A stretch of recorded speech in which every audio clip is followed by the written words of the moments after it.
अरमान, बोला था ना टीवी बंद करो। आपा पढ़ रही है ना? जो कि केवल विश्व अमृत के पहाड़ से ही प्राप्त किया जा सकता है। लेकिन रानी परी, हम तो विश्व का अमृत ले आए थे पहाड़ से। अरमान, टीवी बंद करो। अब्बू प्लीज थोड़ी देर हो। आप देख रहे हो ना, शबनम पापा पढ़ रही हैं अभी। चलो फौरन बंद करो। शाबाश।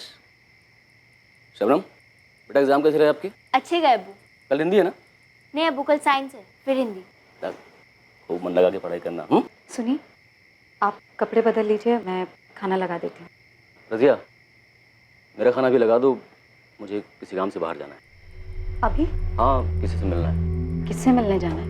वैसे जानता नहीं, अजनबी है, कुछ काम धंधे की बात करना चाहता है। सुनिए, देर मत कीजिए। अल्लाह हाफिज। अल्लाह हाफिज।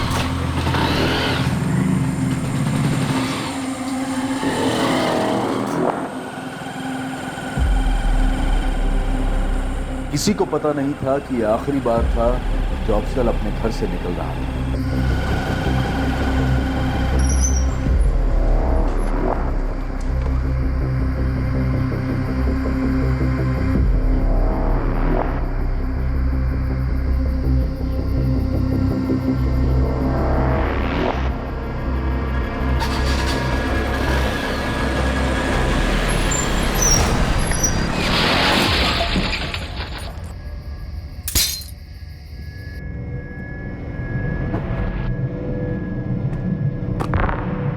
अम्मी, मैं सोने जा रही हूँ। सुबह 5 बजे का अलार्म लगा रही हूँ। अगर मेरी आँख ना खुले ना तो आप उठा देना।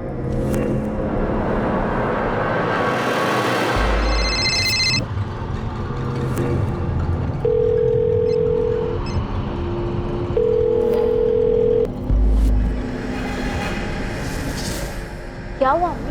पता नहीं शबनम, मैं तेरे अब्बू को कब से फोन लगा रही हूँ, फोन नहीं उठा रहे। फोन साइलेंट पे होगा अम्मी। मिस कॉल देख के खुद कर लेंगे अब्बू कॉल। आप इतना परेशान मत हो।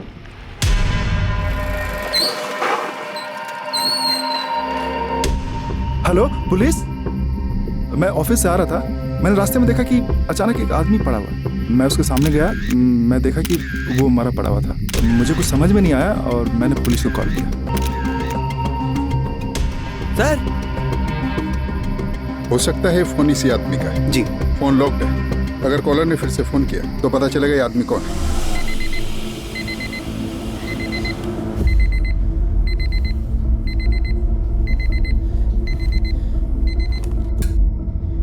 शबनम, शबनम उठ, मुंह धो ले, पढ़ने बैठ जा। अब्बू आ गए? नहीं। नहीं?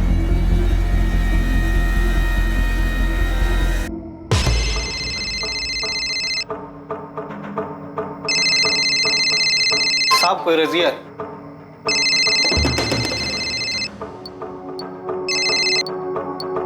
हेलो अफसर, कहाँ हैं आप? मैं रात से फोन ट्राई कर रही हूँ, फोन ही नहीं उठा रहे। मैं पुलिस सब इंस्पेक्टर संतोष बोल रहा हूँ, मिलन नगर थाने से। पुलिस? ये अफसल कहाँ है? आपके पति का एक्सीडेंट हो गया, बस आप हॉस्पिटल आ जाएं जल्दी। क्या?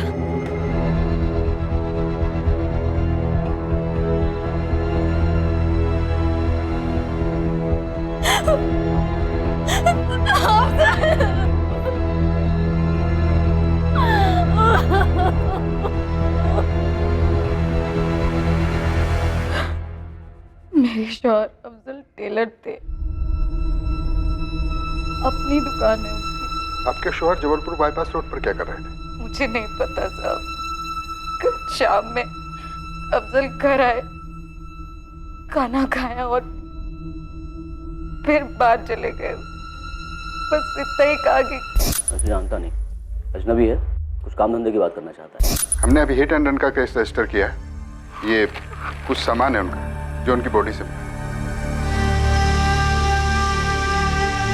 इन्ना लिल्लाहि व इन्ना इलैहि राजिऊन।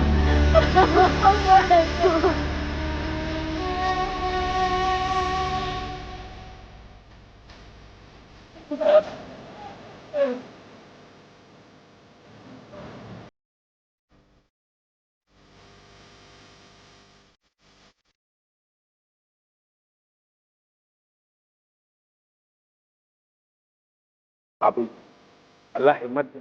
मेरा और अफजल का बचपन का साथ। भाभी आपको कभी भी किसी चीज की जरूरत हो तो मुझे फोन कीजिए।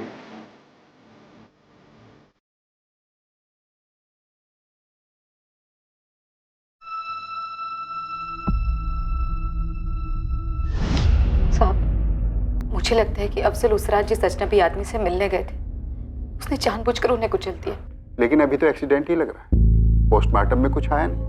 जहाँ एक्सीडेंट हुआ वहाँ CCTV नहीं था, पर किसी ने कुछ देखा नहीं, कुछ बताया नहीं। आपका कहना है वो अजनबी था, पहली बार मिलना। आपके पति के कॉल रिकॉर्ड्स में भी कुछ नहीं मिला, तो भला अजनबी ऐसा क्यों करे?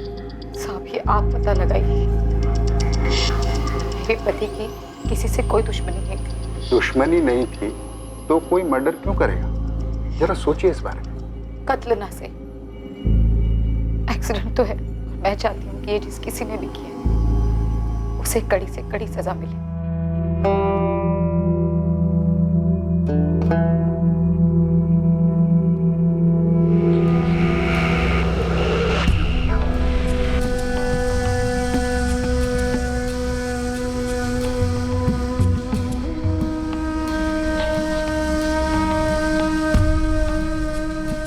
अपने पर कहर टूटने के बावजूद रजिया में एक जुनून था कि अफजल का गुनहगार पकड़ा जाए और उसे सजा हो, पर पुलिस इन्वेस्टिगेशन टीम मुजरिम के बारे में कुछ भी पता नहीं कर पाई थी। लेकिन रजिया ने हार नहीं मानी। पूरे 6 महीने वो पुलिस स्टेशन के चक्कर काटती रही, दलीलें करती रही, और फिर एक दिन साहब वो अफजल के नहीं मिल रहा वो आदमी जिसने आपके पति का एक्सीडेंट किया। इसका मतलब अफजल को और मुझको किसी को भी इंसाफ नहीं मिलेगा। आपसे गुजारिश है, आप मारो और अपना वक्त जाया ना करें। केस क्लोज कर दिया।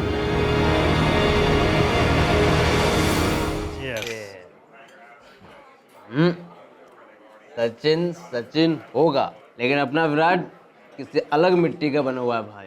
2016 में किया था कांड। कहाँ किया था? यही अपना जबलपुर बाईपास। उड़ा दिया था गाड़ी से। तूने सच में किसी को उड़ाकर मार डाला? क्या कर रहा है भाई? धीरे बोल। लेकिन तू ऐसे कैसे किसी अजनबी को? हाँ, प्रवचन मत दे। उन्होंने सुपारी ली थी। 1 लाख रुपए की बात हुई थी। साले ने 20,000 दिया, 80,000 अभी भी बाकी है उसके पास। अपना मुंह मत खोल देना किसी के सामने साले, समझा? नहीं यार, मुझे क्या करना?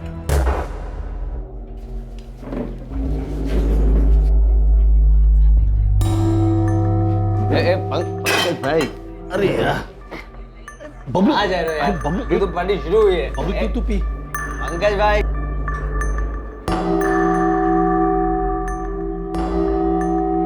लाला, ये 2 लोग बाहर गए, देखा तूने? क्या हुआ? नहीं जानता क्या हूँ? क्यों जानने लगा?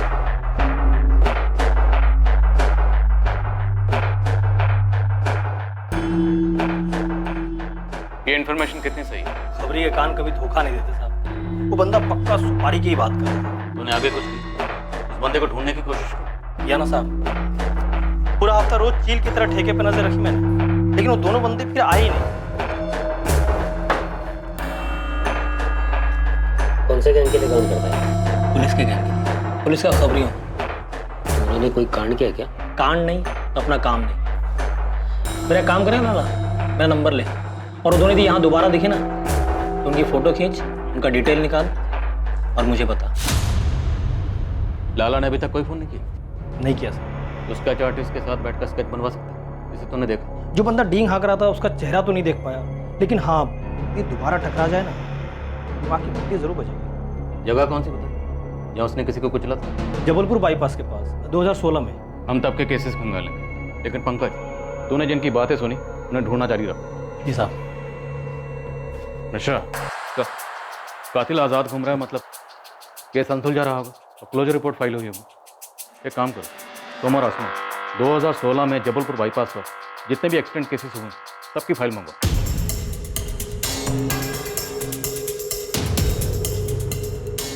सर, जनवरी 2016 से दिसंबर 2016 जबलपुर बाईपास रोड के सारे एक्सीडेंट केसेस स्टडी करते हैं। खबरी द्वारा दी गई इस टिप ने एक खोज की शुरुआत की, उस अनसुलझे एक्सीडेंट केस फाइल की खोज। जिसकी क्लोजर रिपोर्ट 3 साल पहले ही फाइल हो चुकी थी। बहरहाल नियति इस केस को दोबारा खोलने पर तुली। सर, पंकज की टिप से मैच होते हुए 2 केसेस मिले हैं। पहला केस एक अज्ञात औरत का है। वो जबलपुर बाईपास रोड के पास मरी हुई मिली थी, लेकिन उसकी कभी पहचान नहीं हो पाई। दूसरे केस में पहचान हो पाई सर। कोई अफजल शेख था 2 व्हीलर पर। हिट एंड रन का केस रजिस्टर्ड हुआ था पर कभी सॉल्व नहीं हुआ। क्लोजर रिपोर्ट फाइल की गई। गुड। और एक बात सर, इस अफजल की पत्नी रजिया शेख ने स्टेटमेंट दिया है कि अफजल उस रात को किसी अजनबी से मिलने के लिए जा रहा था। उसने कहा सर कि उसे भी शक है कि एक्सीडेंट का केस नहीं है, किसने मर्डर किया उसके पति का। लगता है वही केस। इस रजिया शेख को ट्रेस करो। अरमान रुक, टिफिन रखने दे। अब्बू लेट हो रहे हैं। हाँ बेटा आया। चलो। सुनिए, आपका भी टिफिन रेडी है, ले जाओ। हाँ, अच्छा सुनो, बाजार से कुछ लाना? नहीं, कुछ नहीं लाना। अब्बू चलिए। हाँ, आप लोग जाओ। बाय बाय अम्मी। बाय बेटा।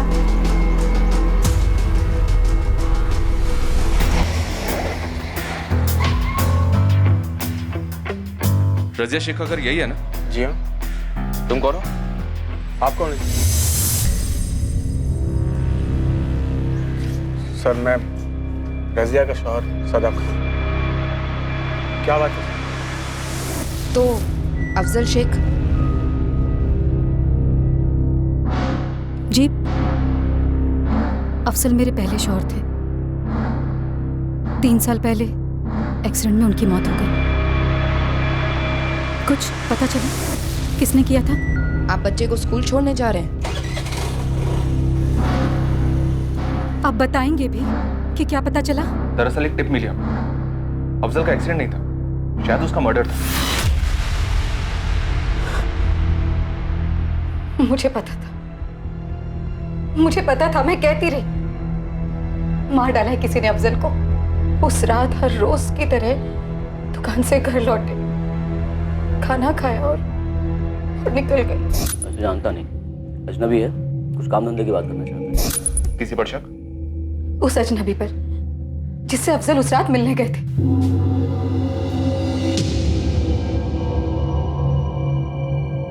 शादाब, आप करते क्या? सर वो मेरी स्टेशनरी की दुकान है। आप दोनों कैसे मिले? हम पड़ोसी थे। अफजल की मौत और मेरी बीवी फातिमा से अलग होने के बाद हम दोनों अकेले हो गए और पिछले साल हमने शादी कर ली। एफआईआर में आपकी एक बेटी का भी जिक्र है, शबनम। तब वो 10वीं में थी। अभी कहाँ कॉलेज गई? शबनम हमारी शादी के खिलाफ थी, तो उसने घर छोड़ दिया, खुद से रहती। मैंने रोका था शबनम को। शादाब ने भी रोकने की कोशिश की थी, लेकिन शबनम ने नहीं सुनी हमारी। अभी कहाँ रहती हो? जी यहीं जबलपुर में एक प्राइवेट ऑफिस में अकाउंट असिस्टेंट के तौर पे काम करती हूँ। शबनम का घर का एड्रेस, ऑफिस एड्रेस, उसका मोबाइल नंबर लिख लीजिए।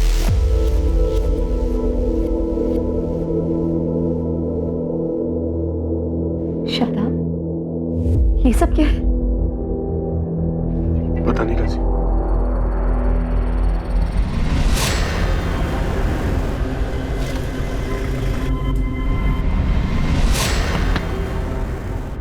जी, शबनम शेख, अफजल शेख की बेटी। मुझे वो शादाब पसंद नहीं। क्यों? कुछ किया है उसने तुम्हारे साथ? नहीं, ऐसा कुछ नहीं। हम तुम्हारे अब्बू का एक्सीडेंट केस फिर से ओपन कर रहे हैं। हमें शक है कि उनका एक्सीडेंट नहीं हुआ था, कत्ल हुआ था। कत्ल? हाँ शबनम, लेकिन इस वक्त हमें यह भी शक हो रहा है कि तुम कुछ जानती हो जो हमें बता नहीं रही। कुछ तो छुपा रही हो। मुझे कुछ नहीं पता, मैं कुछ छुपा नहीं रही हूँ। मुझे बस सुनकर शॉक हो गया। लेकिन हमारे बताने के पहले से तुम हमें शॉक लग रही थी। शबनम प्लीज, तुम हेल्प कर सकती हो हमारी? क्या तुम नहीं चाहोगी तुम्हारे अब्बू का कातिल पकड़ा जाए? बताओगी नहीं तुम्हें किस पर शक है?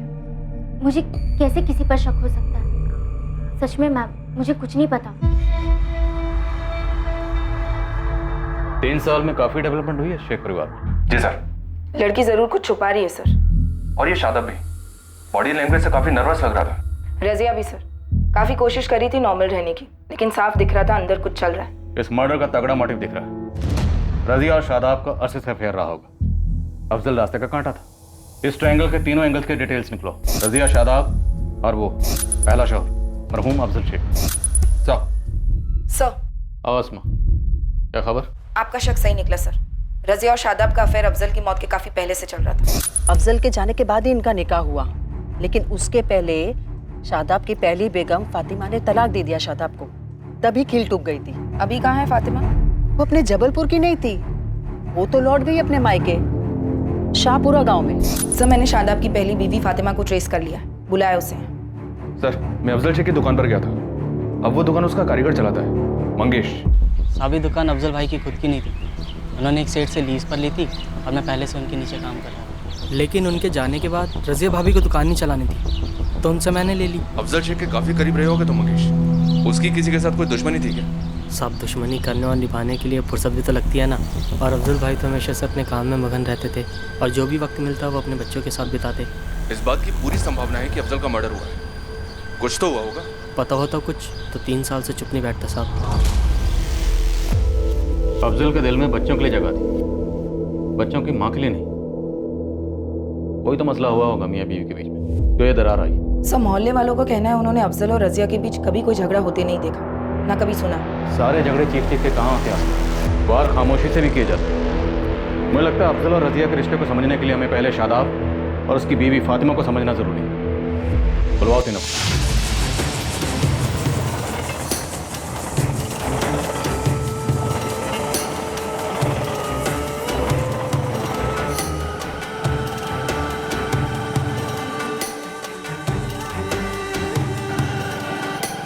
शादाब और मेरी शादी हमारे घर वालों ने तय की थी, अरेंज्ड कहते हैं जिसे। पहले 2 साल जब तक हम बच्चे के लिए कोशिश कर रहे थे, शादाब मुझसे बहुत प्यार करता था, लेकिन जैसे जैसे डॉक्टर जवाब देते गए शादाब बदल गया, या यूं कहिए कि उसने अपना असली चेहरा दिखाना शुरू कर दिया। ये डॉक्टर ने इंदौर वाले स्पेशलिस्ट का नंबर दिया है। इस डॉक्टर का नाम भी पहले वाले डॉक्टर ने दिया था, और उस डॉक्टर का नाम भी किसी न किसी ने दिया था। सभी दूसरे डॉक्टर का नाम ही दे रहे हैं, और हम पानी की तरह पैसा बहा रहे हैं, लेकिन हमको बच्चा क्यों नहीं दे रहा? अल्लाह ना करे, अभी हमारी उम्र ही क्या है? हाँ, आप ऐसे उम्मीद मत खोइए, हम और एक बार कोशिश करेंगे ना। फातिमा, आज के बाद इस घर में बच्चे का जिक्र तक नहीं होगा। मैं एक बार और कोशिश कर हार का मुंह नहीं देखना चाहता। खुदा के वास्ते मुझे थोड़ा सुकून दे दो बस। एक तो बच्चा नहीं होने का टेंशन था, और दूसरी तरफ मेरा बिजनेस भी डाउन था, काफी डाउन था। इसलिए मैंने बच्चे के बारे में सोचना ही बंद कर दिया। फातिमा से टोटल दूर हो गया। और रजिया के करीब हो गए, अफेयर शुरू हुआ उसके साथ? शुरुआत दोस्ती से, हमदर्दी से ही सर। फातिमा, तुम मेरे घर जाओ और शबनम का होमवर्क चेक करो, मुझे शादाब से जरूरी बात करनी है। क्या कहना आपको? इंदौर के डॉक्टर से एक बार बात क्यों नहीं कर लेते? शादाब, देखिए फातिमा कितनी कोशिशें कर रही है, अगर अल्लाह में आने चाहिए। अल्लाह में आप फैसला कर चुके हैं रज़िया। जबलपुर के सबसे बड़े डॉक्टर जोशी मुझे बोल चुके हैं, दुनिया इधर उधर हो जाए लेकिन फातिमा मां नहीं बन पाएगी। या अल्लाह, तुमने ये बात फातिमा को बताई है?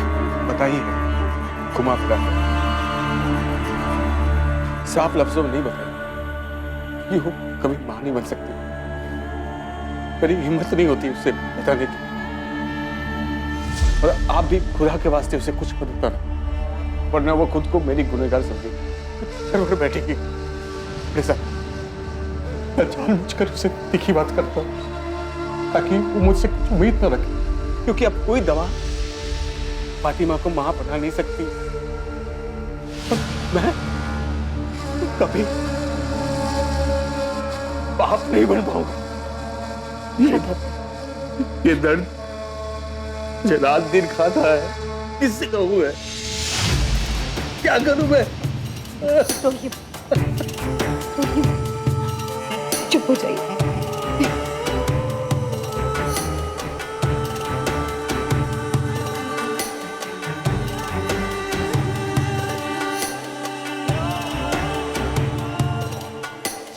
उस दिन हमारे बीच एक कड़ी, एक डोर बंद गई,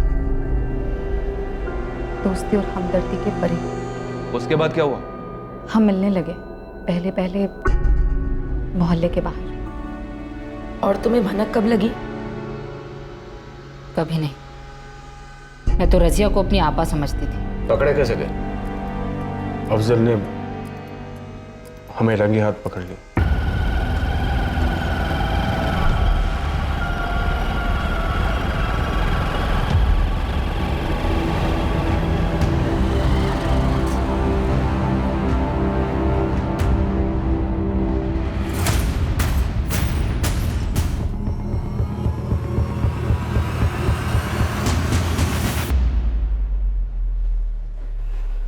अफसर, आप आज जल्दी आ गए? देर हो गई, लेकिन तुम कहां से कहां पहुंच गई रजिया? अफसर, आप क्या बोल रहे हैं? मेरी कुछ समझ में नहीं आया। शादाब को फोन मिलाओ और बुलाओ उसे। शादाब को? लेकिन क्यों? क्यों? रजिया, ये सवाल अपने आप से पूछो, क्यों? शादाब को फोन कर और बुलाओ उसे यहां।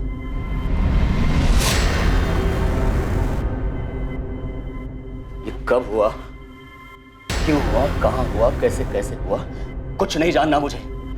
बस तुम दोनों कान खोलकर सुन लो। आज के बाद सब नहीं, ये कहानी अभी इसी वक्त खत्म हो जानी चाहिए।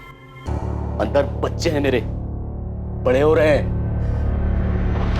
अगर उन्हें कुछ पता चल गया या किसी ने कुछ बता दिया ना, तो कसम खुदा की ठीक नहीं होगा। तुम दोनों ने अपना रिश्ता तो तोड़ा नहीं और अफजल को मार दिया। साहब,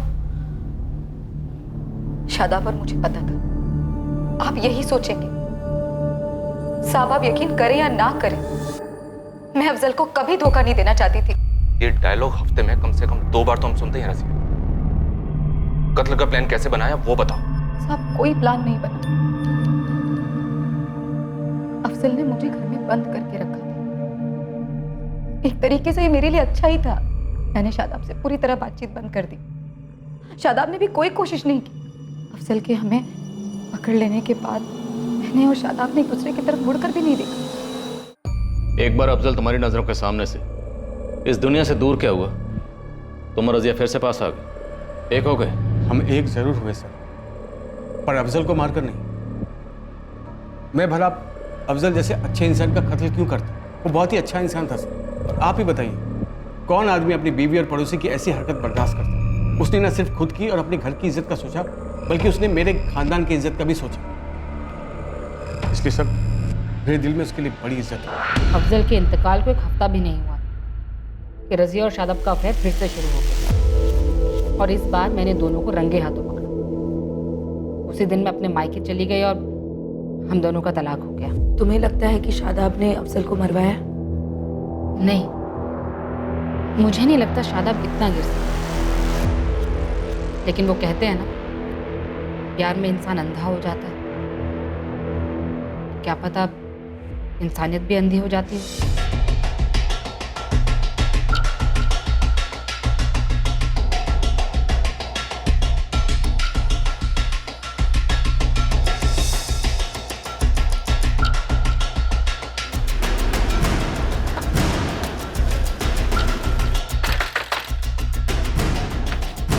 सुनील जी, आप लोग कौन है? चल। अरे आप लोग कौन है और मुझे लेकर कहाँ जा रहे हैं? Police station. तो सर, मैंने किया क्या है? चलो अंदर। साहब, एक बार तो बताइए कि मैटर क्या है? मैटर मर्डर का, जो 3 साल पहले हुआ, जबलपुर बाईपास रोड पर गाड़ी से कुचलकर मार डाला। और मारा तुम्हारे दोस्त, जो 1 महीना पहले मस्तानी बार में डींगे हाँक रहा। नाम बोल उसका, बोल। खामोश रहेगा तो खाल उधड़ेगी। शुरू हो जा, बोल। बोलता हूँ सर। बोल बोल, नाम बोल उसका। धर्मेंद्र नाम है उसका, खुद की टैक्सी है, यहीं बहादुर नगर में रहता है सर। बहादुर नगर? सर, बहादुर नगर में तो शादाब की स्टेशनरी की दुकान है। धर्मेंद्र को अफजल की सुपारी किसने दी थी? वहाँ कसम खा के कह रहा हूँ, मुझे कुछ नहीं मालूम। धर्मेंद्र ने मुझे आगे कुछ नहीं बताया था। धर्मेंद्र इस वक्त कहाँ होगा? घर पर होगा साहब। फोन मिला से और बोल अभी के अभी तो उसको मिलने उसके घर पर आ रहा है।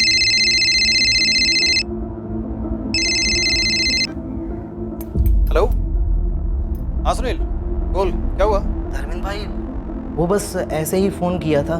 कहाँ हो आप? घर पर ही हूँ। क्या हुआ, बोलना। नहीं, वो बस मैं सोच रहा था आपसे आकर मिल लूं। हेलो धर्मेंद्र भाई। हाँ सुन रहा हूँ। आजा, मैं घर पर ही हूँ। क्या हुआ अजय? आप अचानक इतने परेशान लग रहे हैं।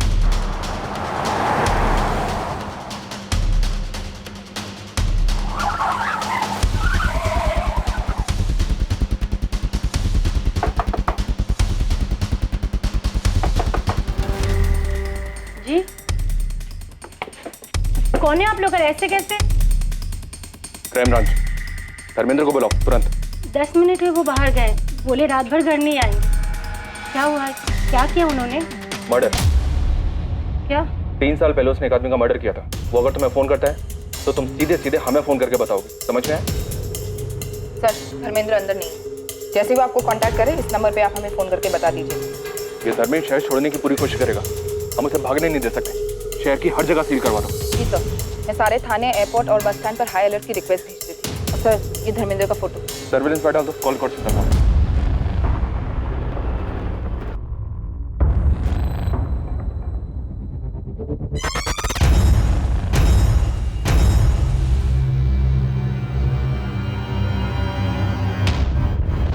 बिगड़ा कर खलील भाई, लगता है पुलिस वाले अफजल का केस फिर से खोल रहे हैं। क्या? तुझे कैसे पता चला? अरे पुलिस मुझे अरेस्ट करने के लिए मेरे घर पर आई थी। बाल बाल बचकर भागा हूं मैं। लेकिन तेरे बारे में पुलिस को कैसे पता चला?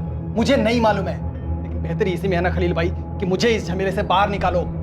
5 लाख रुपए मेरे मुंह में ठूसो, नहीं तो मेरा मुंह पुलिस वाले के सामने खुल जाएगा। बकवास मत कर, तू ऐसा कुछ भी नहीं करेगा, समझे? मैं ऐसा कर सकता हूँ खलील भाई। मेरी सुपारी के पैसों में से ना अभी भी 80,000 आप ही के पास है। 4-5 दिनों के लिए तो अंडर करो, तब तक मैं कुछ इंतजाम करता हूँ। 3 दिन मैं फोन करूंगा और पैसे का भी इंतजाम करिए, और अगर नहीं हुआ ना तो पुलिस वाले के पास जाके मैं सब कुछ बोल दूंगा।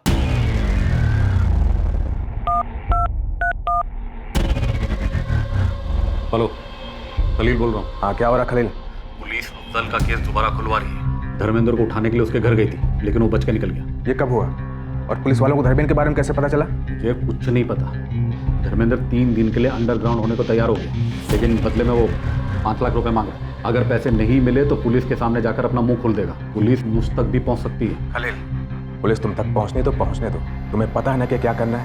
तो धर्मेंद्र को कहो कि अंडरग्राउंड रहे, जब तक उसे कहा ना जाए बाहर ना निकले, समझे? सर कॉल रिकॉर्ड्स के हिसाब से इस धर्मेंद्र की फोन पर सबसे ज्यादा बात खलील इब्राहिम के साथ हुई है। ये खलील ट्रैवल एजेंसी का मालिक है। तुरंत सर। हाँ पंकज, ये धर्मेंद्र जो है चाय की टपरी पे काफी बैठता है, और ये टपरी शादाब की दुकान के जस्ट बगल में है। देख लो साहब, कुछ तो कनेक्शन दिखता है। सर पंकज कह रहा है कि शादाब का इस धर्मेंद्र के साथ कोई कनेक्शन हो सकता है। पक्का होगा। उठाओ शादाब को। लगता है इस केस की सही क्लोजर रिपोर्ट बनाने का वक्त आ गया। 6 साल धर्मेंद्र मेरे यहाँ ड्राइवर था, फिर उसने 2 साल पहले लोन से टैक्सी खरीदी, मेरी नौकरी छोड़ दी और अभी खुद का बिजनेस चलाता है। तो फिर वो तुम्हें बार बार फोन क्यों लगाता रहता है? वो इसलिए कि वो अपना लोन नहीं चुका पा रहा था। उसे अपनी नौकरी वापस चाहिए। उसे 80,000 वापस चाहिए थे। जी? अफजल के मर्डर की सुपारी का 80,000 बैलेंस। कौन अफजल? कैसा कत्ल? कौन सी सुपारी? और सर ये सब आप मुझे क्यों बोल रहे हैं? सुपारी तुमने दी थी खलील। तुमने कहा धर्मेंद्र ने 2 साल पहले नौकरी छोड़ दी थी। अफजल का मर्डर हुआ 3 साल पहले। उस वक्त धर्मेंद्र तुम्हारी एजेंसी में नौकरी करता था। तब उसके पास खुद की गाड़ी भी नहीं थी। उस हिसाब से तो मर्डर में यूज की गई गाड़ी तुम्हारी रही होगी। नहीं मैडम, ये सही नहीं है। यही सही है। और धर्मेंद्र तुम्हें बार बार फोन उस बैलेंस 80,000 के लिए करता था।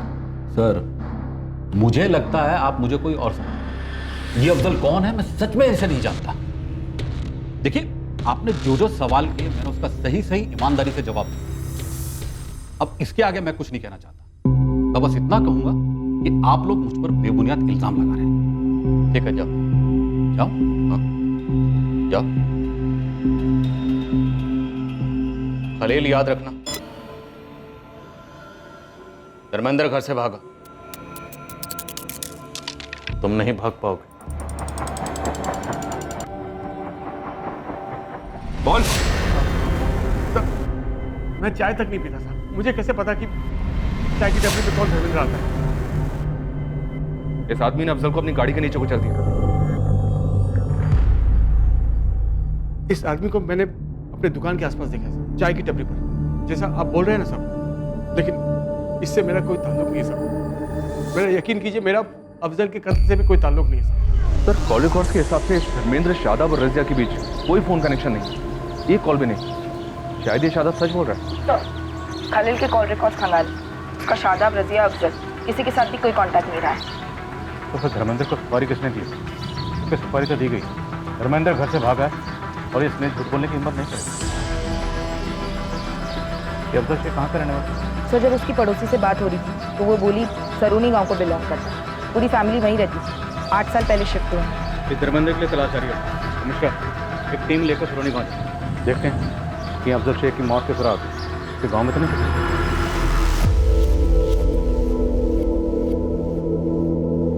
शादा, मुझसे रहा नहीं जा रहा, मुझे आपसे कुछ पूछना है। क्या पूछना है? क्या आपने अफजल को मरवाया है? क्या तुम्हें वाकई में ऐसा लगता है कि अफजल का कत्ल मैंने करना है? मेरी आंखों में आंखें डालकर अपना सवाल पूछो रज़िया, मेरी तरफ देखो। क्या ये आंखें खूनी की लगती है? अफजल की खूनी की? मैंने किसी को सुपारी वाली नहीं दी रज़िया। तकदीर का लिखा जो होना था बस वो होता गया। मेरे बात का यकीन कर।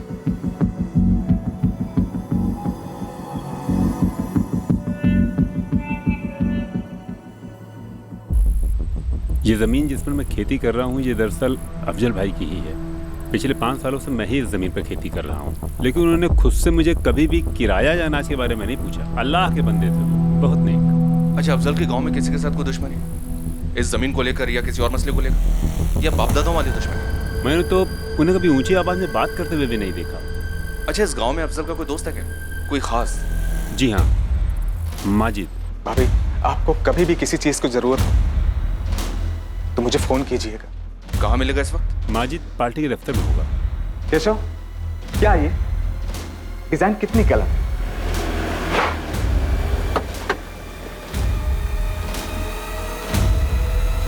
सुनिए जी, कहिए। माजिद सिद्दीकी। मैं ही हूँ। आप कौन? अफजल जैसा दोस्त नहीं था, बहुत याद आती है सर। साथ ही पढ़ाई की, साथ ही बड़े हुए थे। यहाँ गांव में अफजल का किसी के साथ कोई झगड़ा, कोई पुरानी दुश्मनी? सर अभी तक तो आपको गांव वालों से मालूम पड़ ही गया होगा। मेरा दोस्त बहुत शरीफ बंदा था, लेकिन जबलपुर में कुछ हुआ हो तो वो मुझे नहीं पता। रजिया के बारे में जानते हो तुम? अफजल की मौत के बाद मैंने रजिया भाभी को फ़ोन किया था। हेलो, अस्सलाम वालेकुम। वालेकुम सलाम। आप कौन बोल रहे हैं? जी मैं शादाब बोल रहा हूँ। ये नंबर तो रजिया भाभी का है ना? जी हाँ, मैं रजिया के साथ। ओह, रजिया भाभी ने शादी कर ली? मैं आपको बाद में फ़ोन करता हूँ। बस मलाल इस बात का है कि ये फ़ोन रजिया भाभी की तरफ से नहीं आया, पर ठीक है, अल्लाह की ही मर्जी। चलो इसी बहाने कम से कम शबनम और अरमान को बाप का साया तो मिला। लेकिन बेटी शबनम रजिया और शादाब के साथ नहीं रहती। इस बारे में तो मुझे मालूम ही नहीं। क्या अफजल ने आपको कभी रजिया और शादाब के नाजायज रिश्ते के बारे में बताया? नहीं सर, उसने कभी नहीं बताया। और अभी तो आपने कहा कि अफजल आपका जिगरी दोस्त था।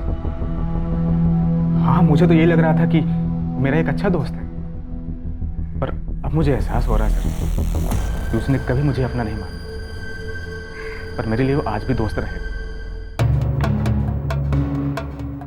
शबनम, अच्छा किया जो तुम खुद अपना बयान लिखवाने के लिए आई।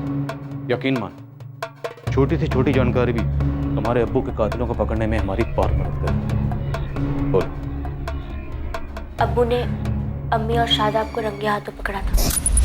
ये कब हुआ, क्यों हुआ, कहाँ हुआ, कैसे कैसे हुआ, कुछ नहीं जानना मुझे। आज के बाद सब नहीं। फिर उस रात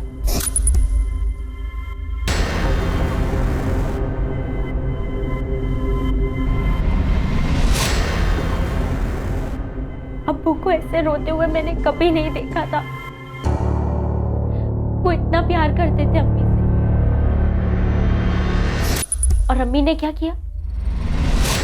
पहले अफेयर, फिर अब्बू के मौत के बाद शादाब से शादी। अम्मी और शादाब को खुश देखा और उनकी खुशी मुझसे देखी नहीं जाती थी, क्योंकि मुझे लगता है उन्होंने ही अब्बू को हटाया अपने रास्ते से। तुम्हें लगता है कि? मैं यकीन के साथ तो नहीं कह सकती, ये मेरी सोच है, लेकिन अब्बू की मौत की सच्चाई मैं नहीं जानती।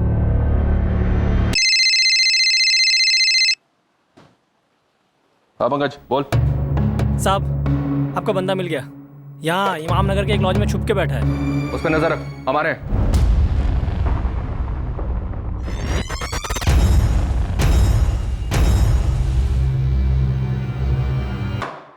पहले बोल, सुपारी किसने दी? मेरे मालिक खलील इब्राहिम ने। अफजल शेख नाम है इसका, गाड़ी से उड़ाना, एक्सीडेंट लगना चाहिए। एडवांस 20,000, बाकी के 80,000 काम आ गए। मैं उससे मिलने उसके दुकान पर गया था, दर्जी की दुकान पर। मंगेश, दुकान संभालने में खाना खा के आता हूँ। अफजल भाई, अब सलाम। सलाम। माफ कीजिए, मैंने आपको पहचाना नहीं। जी, दरअसल मेरा नाम बाला है।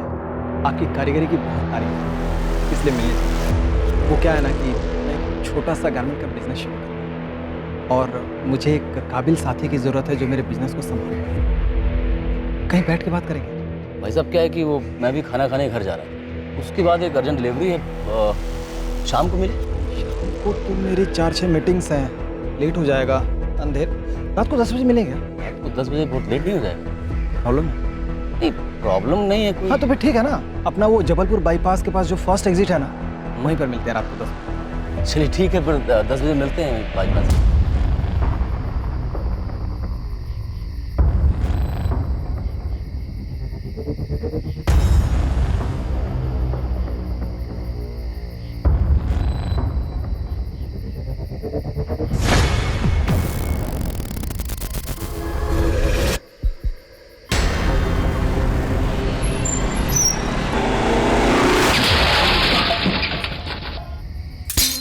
मुझे इतना बुरा कभी नहीं लगा था सर। मैंने ऐसा काम पहले कभी नहीं किया था, लेकिन एक बार ठोक दिया तो उसके बाद जिंदा रहना मेरे लिए खतरा था, इसलिए दोबारा से चढ़ा। तेरा सेठ खलील अफजल को क्यों मरवाना चाहता था? उसकी अफजल से क्या दुश्मनी थी? मुझे उसने कभी कुछ नहीं बताया सर। मेरी अफजल से कोई दुश्मनी नहीं थी, मैं तो उसे जानता भी नहीं था। पर अफजल को जानता नहीं था तो मरवाया क्यों से? मैं नहीं चाहता था सर, ये कांड मुझसे करवाया गया। तुम्हें किसी और ने सुपारी थी? हाँ। मेरे एक दोस्त ने। कौन दोस्त? एक छोटे लेवल का पॉलिटिशियन था, सरोनी गांव का, माजिद सिद्दीकी।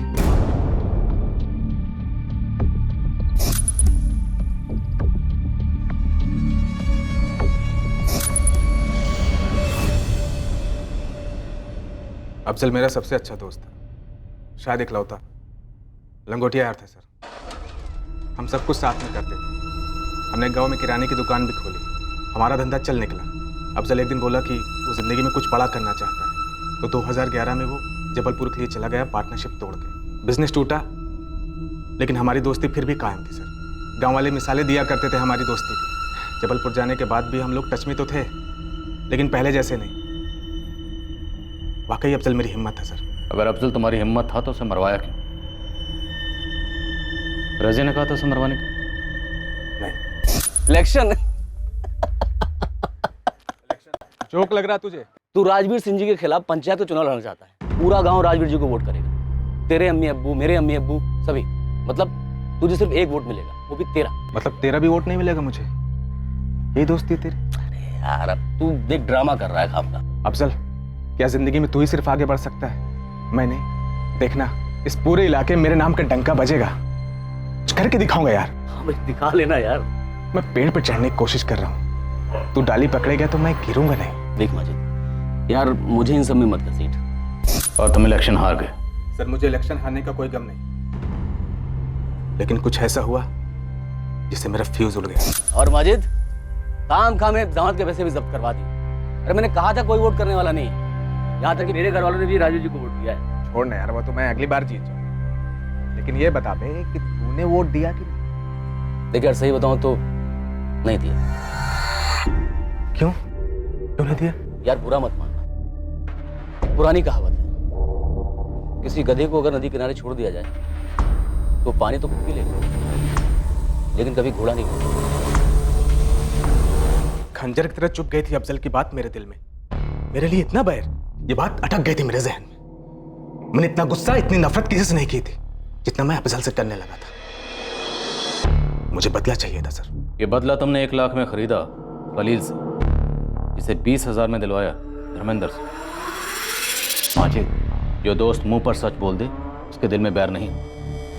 बैर अफजल के दिल में नहीं था, बैर तुमने पाल रखा था अपने दिल में अफजल के लिए। माजिद सिद्दीकी को आईपीसी की धारा 302 के तहत गिरफ्तार कर लिया गया है। साथ ही खलील इब्राहिम और धर्मेंद्र कुमार को भी आईपीसी की धारा 302 के तहत गिरफ्तार किया गया है। इस कत्ल की वजह से रजिया का परिवार बिखर गया था और फिर संभला तो पहले जैसा कभी ना हो पाया।